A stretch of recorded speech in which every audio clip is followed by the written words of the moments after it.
সেই দুর্দিন থেকে সুদিন এবং বিগত ১৬ বছরে আমরা দেখেছি অনেক মামলা হামলা জেল জুলুমের শিকার হয়েছেন। সেই দুর্দিনে বিএনপির নেতাকর্মীদের পাশে অভিভাবক হিসেবে আপনি ছিলেন। সংক্ষেপে যদি সেই অনুভূতিটা একটু প্রকাশ করেন। ধন্যবাদ। এটা একটা চমৎকার অনুভূতি।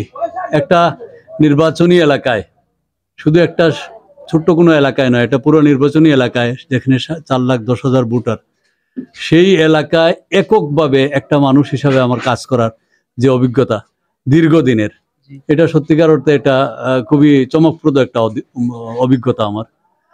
বাংলাদেশের আর কোথাও, আমি আমার মহাসচিব মহোদয়ের সাথে কথা বলেছিলাম যে বাংলাদেশে এই ধরনের একটা নির্বাচনী এলাকাও খুঁজে পাওয়া যাবে না যেখানে একক ব্যক্তি প্রত্যেকটি দুর্যোগ, দুর্বিপাক এবং দলের সাংগঠনিক কার্যক্রম এককভাবে নিয়ন্ত্রণ করেছে এবং চালিয়ে যাচ্ছে।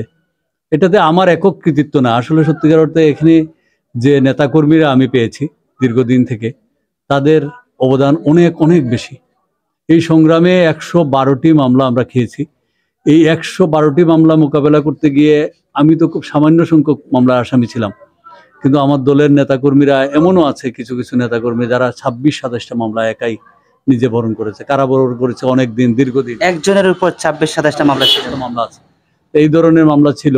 তো আমাদের নেতাকর্মীদের নিরলস চেষ্টা এবং আত্মত্যাগের ফলে যে অবস্থান তৈরি হয়েছে, সেই অবস্থানটাই আমার প্রেরণার উৎস ছিল, যার জন্য আমি কাজ করতে পেরেছি।